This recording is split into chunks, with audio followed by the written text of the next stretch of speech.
Hi, I'm Ebba Eriksson from the Sustainable Lifestyles and Education Program. And this is one of our guest speakers today here. We have Vimlendu from Swechha. He's actually a founder of Swechha. It was founded in the year 2000, so 22 years old this year. And before we get really started, I was wondering, Vimlendu, we're going to get more into detail about Swechha and your experience. Do you want to do a really brief introduction of yourself and Swechha for just a few minutes? Sure. Thanks a lot. Thank you, everyone, for giving me this opportunity to speak on many things that we will in the next 30, 40, 50, 60 minutes in that sense. So I've been around, of course, on this planet for longer years, but half of my life has right now been working on sustainability. I started this organization called Swechha in year 2000, so 22 years. A lot of our work largely has been in the sustainability space, more to do with education. Initially, of course, it all started as a campaign. There's a river called Yamuna here in Delhi, which is one of the most polluted rivers that we have. In a way, it's the capital river. And when I was in the university, that's when my sense of trigger to work on sustainability came from the fact that there is a river here which is the most powerful river in that sense, that the fact that it's in the capital, that's where all the diplomats and the politicians, all the bureaucrats, all the NGO workers, all the UN employees, everyone lives and resides in India's capital, New Delhi. But New Delhi has another entity staying called Yamuna, the river, which is extremely polluted. And that's how my journey began 22 years ago, largely to really raise some sort of voice, noise, opinion, concern about this most polluted river. And of course, as initially I'd only taken 1 year off from studies. I thought, I was in the university and I said, I'm going to take 1 year off from studies and then, let me work on this because it's my passion. And I'll go back to doing what my other friends were doing, as in they were all doing their MBAs and, being successful and gathering degrees.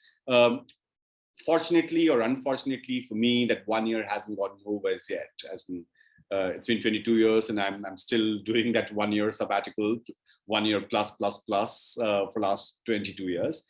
In fact, a lot of our work, when it initially started as a campaign, as a youth campaign. Largely, as I said, to just, it was angst, it was anxiety, it was anger, it was frustration led initially. This is 22 years ago.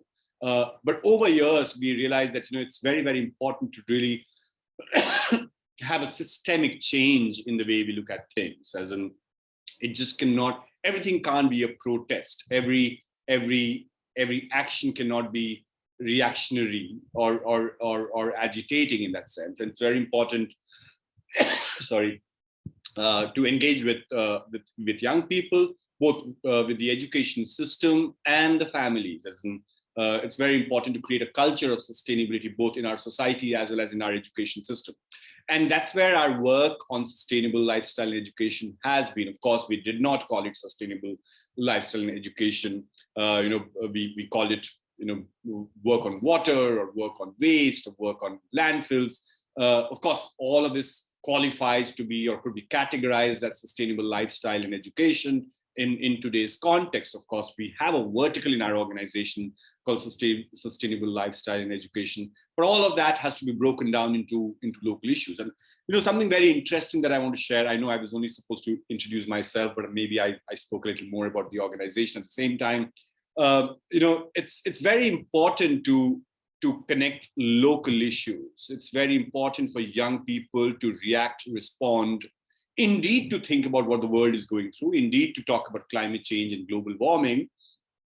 But if you are really serious about global warming and climate change and 1.5 degrees and sorry, many of those things, if you're serious about that, and if you're not serious about your own neighborhood garbage pile or your polluted river or bad energy or bad mobility regime, then that entire thing is of no use.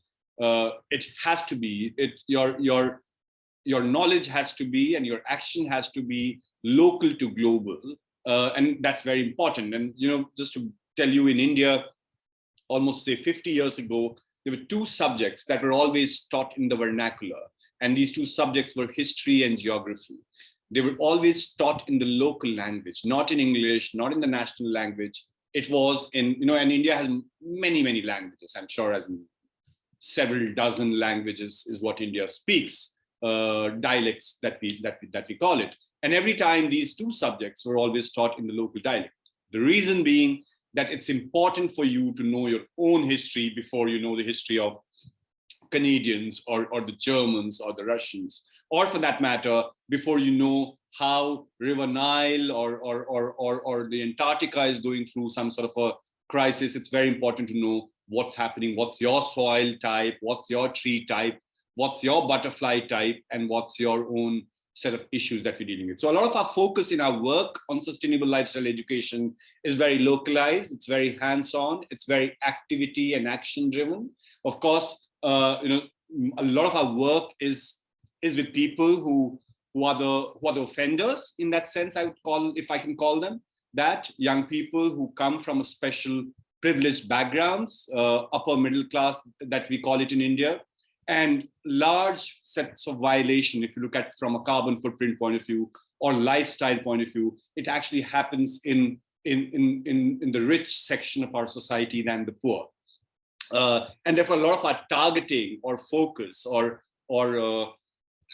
addressing is towards those sets of people. And again, as in the idea is not to make them feel terrible about their own lifestyle. Indeed, we highlight the kind of things that's not so right about their lifestyle, but at the same time, give them agency, give them know-how, give them strength, give them opportunity, give them some sort of a hand-holding to get them out of that lifestyle which is highly consumption driven. So we don't do the othering bit, as in, of course, there's calling them out that surely happens, because you need to tell them that, hey, listen, this is not right what you're doing, and you can't not tell them about right that they're not doing. But at the same time, you cannot just tell them, hey, listen, you're bad. But you need to really build that bridge, bring them, hold them, and bring them on this interesting journey. The reason why it's important for us to bring them on this journey is because they are the ones who can be better advocates, or they are the ones who actually have the agency to really do something. As you know, there's a saying by this famous writer called Arundhati Roy that the hungry can't go on a hunger strike. Sorry. The air quality index in Delhi this morning is 330. So, and it's normal. That's another thing that we should talk about at some point, that we have normalized bad air, bad water. So yeah, so I was talking about how these young people, we do hold them responsible, accountable, but not by making them feel terrible about something, but giving them agency. And as I said, at the end of the day, the responsibility to change the way things are also lies with these people who are financially, economically, socially, politically more resourceful. Hungary right now in our country, or the poorest of the poor, one, they don't pollute, or their carbon footprint is very, very, very, very low. And second is that tomorrow, if I want policy level change, or if I want someone to volunteer and clean the river, or clean our garbage outside, or engage on solar and electric vehicles, many of those things, it has to be the power of the rich, of the middle class. So from a responsibility towards their action is very, very important. And also for them to lead that action for the agency that they actually hold is very important. Great, thank you. So you talked a little bit about what drew you to sustainable lifestyles. I was wondering, in education, if there's anything more you would like to add to that about what drew you to sustainable lifestyles and education, if you could mention that in just a couple of sentences. Okay, so for us, sustainable lifestyle is what? As we need to have enough resources for everyone forever. And what Gandhi said, that you should always look at how does your action affect the last person in the line, the poorest person in the line. And the reason why we need to talk about climate change or talk about sustainability is not just because of the romance for our planet. It's all linked to equity. So when a river runs dry, or when a river turns black, the most affected are going to be the poorest of the poor, not someone like me who can go to a supermarket and perhaps buy 10 bottles or 10 gallons of fresh drinking water. When there's a landslide that happens in the mountains, the poorest of the poor who get affected. When there's a cloudburst or a flood or a drought, is the poorest of the poor who get involved. So for us, sustainable lifestyle and education is indeed linked to the health of our planet, but at the same time, looking at basic access to resources to the poorest of the poor, linked to equity, linked to agriculture, linked to resources and its equitable distribution. A lot of our work is inside the classroom, but so I would say that around 40% of our work on sustainable lifestyle and education is inside the classroom, but almost 60% or more than that of our work or our engagement is on the ground, outside the classroom, because we also believe that schools were not supposed to be factories. Schools are not supposed to be centers where you prepare someone to make a career. Schools were supposed to be centers where you make responsible citizens, responsible human beings. That's why schools were envisaged. Schools were supposed to be cultural, social, political organizations. Unfortunately, schools have only become, or centers of education have only become, an economic organization. They teach you a particular course, a particular skill, so that you all can find a particular kind of a job, and a more paying job means a better school, or more people can qualify to a Harvard Business School or a London Business School, or perhaps to another Mickey Mouse great university. That's what, unfortunately, the success of a school is, but not as it should be, where a school is able to, or an education system is able to inculcate some sort of a cultural, social, political, and therefore ecological. As in, ecology wasn't part of the design because it was inbuilt. It was supposed to be, ecology was part of our culture. So therefore it wasn't kind of separated from cultural and social understanding or cultural and social education. We never thought that we need to teach environment separately. So it's very important for us to really establish that with schools. And that's why when we work with schools, we also look at them as part of our society rather than part of a corporate ladder or corporate ecosystem in that sense, or a business ecosystem. So for us, it's not an economic ecosystem, this is sustainability or sustainable lifestyle, or even for that matter, education. It has to be part of our social, cultural, political, equity-based co-survival. Thank you. That's great. Talking a little bit more about your career, because you've had such an impressive career and what you've managed to do within sustainable lifestyles and education. So how did you sort of channel your interest in sustainable lifestyles and education into a career? So in other words, how did you get from where you are now, or where you started, to where you are now? It was always one day at a time. I never planned that in 2022, I will be speaking with you guys today, or in 2020, I will be speaking at one conference, or I'll be on one board, or I'll be running an organization or running a project. It's not been part of my design. Everything has been, as I told you initially, I'd only taken 1 year off from studies. My parents wanted me to be a bureaucrat. Half of my friends are actually either bureaucrats or CEOs, and they all thought that I would be good at that because I went to a great university, one of the best in India, and most of the people from that university actually end up, as I said, it's a factory that produces bureaucrats and CEOs. So I also went to the same factory, and therefore everyone around me thought that the factory will have a good output. Unfortunately, I was a what do you call it, as in a faulty item. So it was I was a factory reject in that sense. So that's how it all began. But I think the journey has been very interesting, because I'm also talking about an era 22 years ago when we did not buy bottled water in India, to now you can't live without bottled water. If you have the agency, if you have any money, you will have to have clean water. If your idea of consuming just something called basic as clean water has to be from the market and not from your ecosystem, not from your surrounding. And that's a very unfortunate reality. And I have seen that happen in the last 20, 25 years.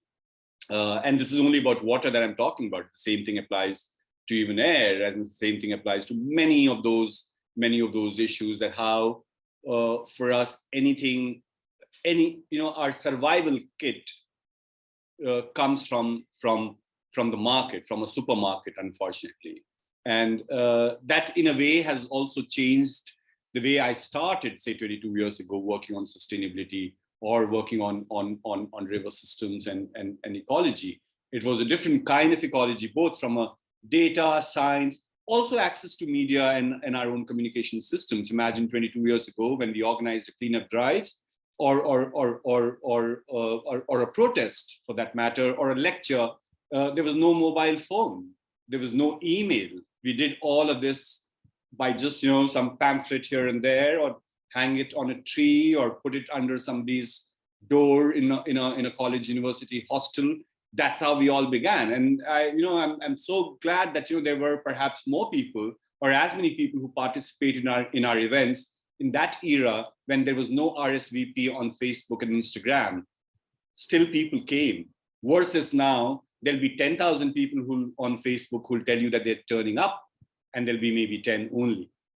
So that's another thing that we need to talk about, that when we talk about participation in sustainability movement, can it only be digital?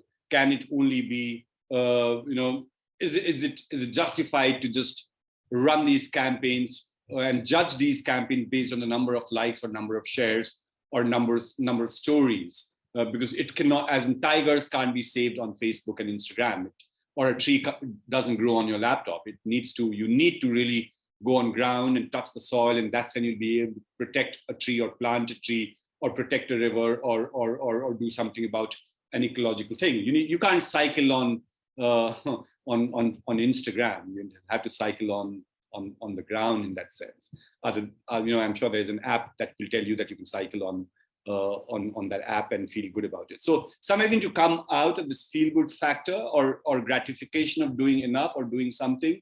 We need to really, and that's where a lot of my last 22 years of my work has been, and it's been ever evolving with, because when we're talking about there's something that we want to do, and we all know, and everyone who is in this room today in this conversation, we know that every time we propagate or we tell someone or we come out with a message that don't do this and do this, any sustainable option that we give to the people, there are at least 200 times more amplified counter narrative that is sent by the market, because those are the forces. There'll be, I would tell someone to not use plastic, and then suddenly there'll be a huge campaign from the petrochemical industry to say that, oh, well, plastic is the coolest thing. Or you'll find the entire supermarket having just plastic, every even single apple being wrapped in plastic for that matter. So it's a very tough journey that's been and will be, because also is important. Earlier, we were imagining the damage and imagining climate change. We did not see those many climate events versus what's happening now. So every other month there's a drought or a cloud burst or a climate extreme event taking livelihood of thousands and thousands of people. So that makes our life easier in a way to establish that there is climate change that is there, and we need to do something about it. At the same time, it also reminds us that it's too late, as in, why aren't we waking up? Why aren't we doing enough? As in, we will have to do much, much more if we need to catch up or counter the damage that path that our society or our country or our world is on. So, and that's why young people play a very, very important role. Rejection, stopping, a lot of culture that are, of course, there's no MTV, or perhaps there is an MTV, but that entire generation that consumes their consumption style or culture from mainstream media, that narrative has to change. We cannot, by your and mine Zoom call here and there and 5 social media posts and 30 posters that can put around the university, they will not be able to counter this culture of consumption. They will have to bring in the mainstream schools, the mainstream education system, the mainstream economy to understand, accept, and act on sustainable lifestyle, and therefore our education as well. Thank you. It's really inspiring to hear. I had a question about your organization. So what is something exciting that you are working on right now? Could be something in development that hasn't been out yet, but is there anything in particular? Something very, very interesting that we're working on right now. When COVID happened, we all, of course, a lot of our work, as in 60 to 70% of Swechha's focus or Swechha's work has been with schools, with universities and high schools. And when COVID happened, schools were shut, and schools are still in a way working in the anxious mode. So, there's very little outside work or workshops or tours or exposure trips that they are organizing. So that's when during COVID, we realized that we need to work on food and resilience and work on things where we don't need to go to a school necessarily. Schools need to really understand hands-on education, hands-on agriculture and things. In fact, interestingly, there was a big protest that was happening in India for almost 2 years, the farm protest, where there were thousands and thousands of farmers of our country who actually hit the streets of India and actually won that entire movement. By the way, they were able to force the government to repeal the laws because the government had come up with new farm laws that were extremely exploitative of the farmers and the farming system in that sense. So that was the time, and there was COVID, there was schools that were shut, there was a need of sustainable hands-on education, and there was very important agriculture or sustainable agriculture was integral. The food system was integral to sustainable lifestyle and education. So we set up a small thing. We bought a small piece of land as a foundation, the outskirts of Delhi. And since last year and a half now, we've been setting up a farm school. It's sort of a sustainability lab, you may say, where we're looking at, it's twofold. One is, of course, involving the local farmers. It's actually in a part of India, which is one of the poorest regions of India from a Human Development Index point of view. So we involve the local farmers and local women and boys and girls in our work. So for example, we have a compost collective of young women who actually who involve on composting or organic farming. So there's some bit of work that we're doing with the locals, and the other is the work that where we're bringing in schools, these rich schools to Delhi, to actually see our center or our lab. And what is this lab? This lab is everything that you think about sustainability that you've been taught in a theory class. This is where the practical happens. So you learn about beekeeping, or you read about how bees are extremely important for agriculture. You actually go and are able to go and touch a bee or play with a bee. Of course, bees bite, but bees don't bite too. So they're lovely beings. But at the same time, the importance, the value of a bee in a food chain, it needs to be taught. It's not part of our education system. We think of that almost as an insect. But imagine, as in the entire pollination process is based on that one little bee that flies from one flower, one petal to the other. And that is what actually is most critical for food generation. But that's not a drawing room conversation. We only know bees as some as dirty insects that sting. So there's beekeeping that happens. There's different kinds of composting, where hands-on composting, young people engage and do composting. There's mud houses. It doesn't even have an air con, and it's cool, and everything is made from the resource. We built different kinds of mud houses there as demo structures for young people to understand that concrete, when the market told you to build concrete, they made stupid out of you. You can still go back, revert to the mud houses, and they're cool, and they're cool both. They're cool and they're cool. And so that we're building a small little fruit forest there. So yeah, that's a very interesting project where we're working on designing small little things that you can do in your own balcony, in your own neighborhood, in your own, city, and not from a theory point of view, but actually practicing that. Actually, we have these composting systems that where you can just take care of your own kitchen waste and so on and so forth. So that's a very, very interesting project that we're working on. Apart from that, of course, we are organizing a very interesting river exposure journey next month, where we're taking a group of 40 young leaders to a village and camping in a village for 4 days to understand sustainable lifestyle in motion in a village. So, it's not a conference that teaches you a sustainable lifestyle. You don't need to watch a fancy video and inconvenient truth. You go to a village and you see that in practice, you see that in motion. So we'll actually be camping there for 4 days to understand sustainability, sustainable agriculture, their own water systems, their systems of making houses, everything. A lot of times what we also talk about in our curriculum work or otherwise is not everything that is new and modern is correct. There has been this notion that was built by the market about two things. The first world was one thing, that everything that first world does is right and good, and therefore should be copied and followed. That is incorrect. And the other is the fact that old was backward. Not necessarily. If you look at the most sustainable practices of our planet, they all came from indigenous people, or they came from our countryside, and still it's in motion, it's in practice. So rather than actually demeaning them, or rather than killing them, rather than actually invading those sustainable spaces with our modern McDonald's and our pizzas and our denims, we need to really look at, of course, they have a right, as I'm not saying that someone who lives in a village doesn't have a right to a pizza or a fast food or a car.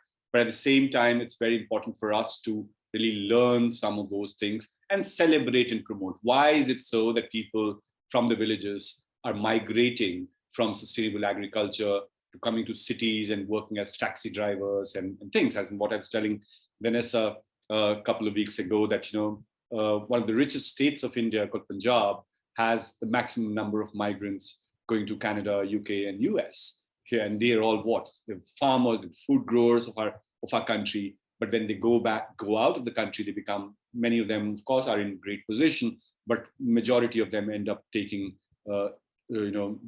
brown collar jobs, brown collar jobs, also brown color jobs, as taxi drivers and things. So we need to somewhere understand the linkage between indigenous knowledge, the challenges. How do we actually keep that alive? How do we bring practice to the center of this sustainable lifestyle and education debate? It cannot be an Earth Day essay competition. It's not about sustainable lifestyle and education cannot be assessed based on your intellectual capacity or ability on sustainability. It has to be your readability and your action on sustainability.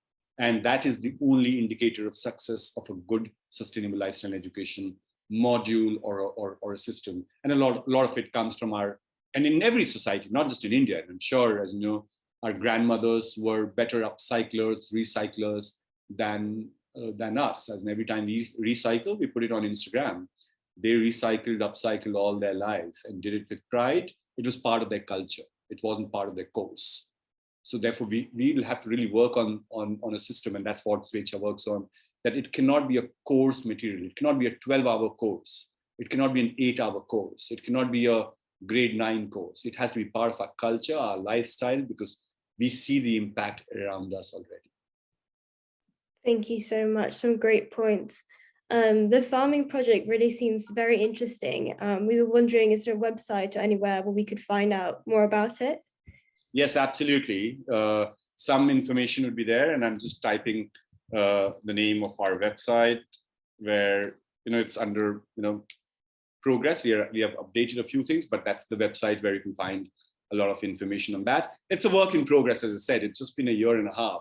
It's a barren piece of land that we are regenerating. So we're working on soil, we're working with communities, we're building everything. So it's part of a landscape that has been mined. There's been wide-scale excavation and mining that has happened all around. So it's barren. So we are regenerating that, and it's going to be, maybe I'll be able to talk about this farm school 10 years from now, because it's something that will. I don't have a button. I don't have a tablet. I don't have a machine.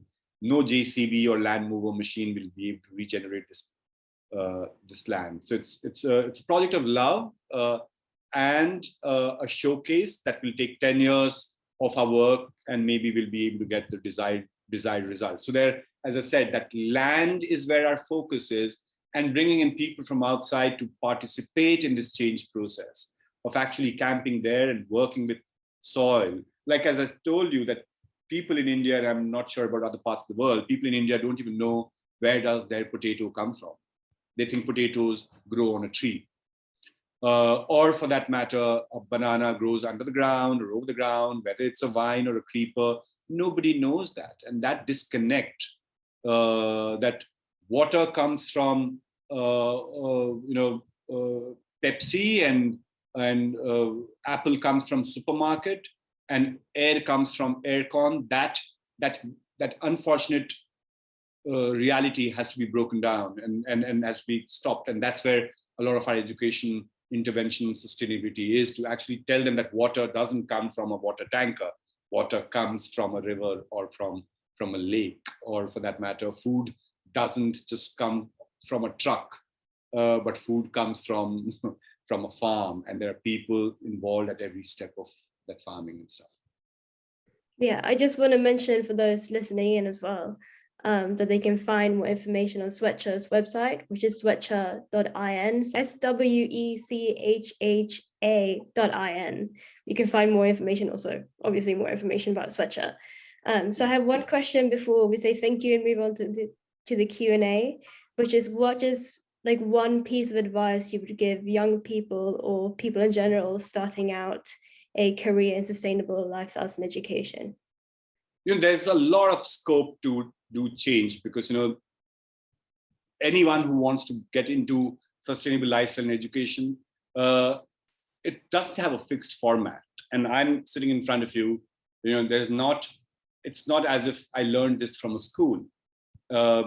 It was something that I picked up as I said, every day is a new work, a new strategy, and there's a lot of scope. And it's so multidisciplinary. You can be a doctor, you can be a scientist, you can be an artist, you can be an academician, you can be a researcher, you can be anybody and still work on sustainable lifestyle and education. That's the beauty of this sector, that it's multi-sectoral. We need people who are great data scientists. We need great communicators. We need great researchers. We need great scientists, as I said.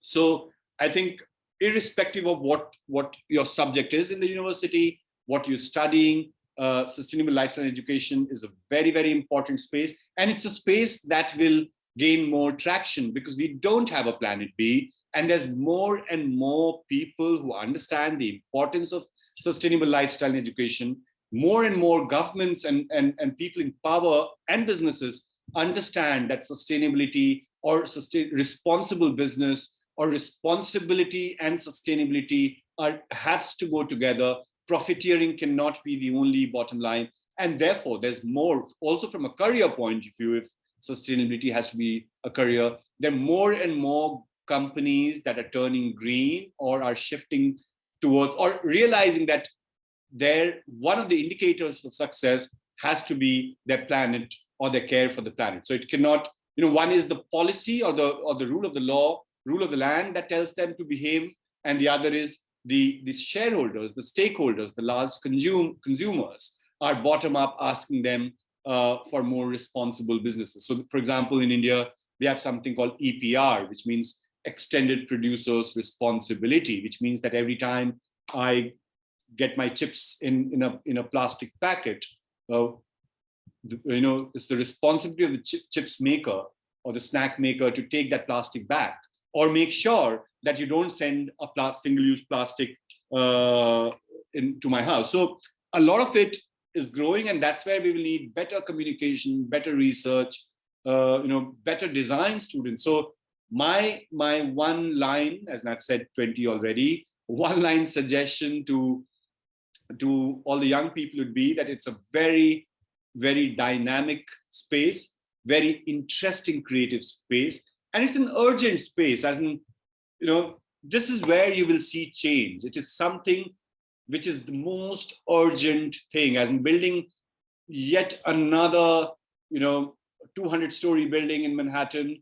Maybe you want to be part of that project, that can stay, but saving that one tall river in India, that's going to be more gratifying. You will have purpose in life if you work on sustainable lifestyle education.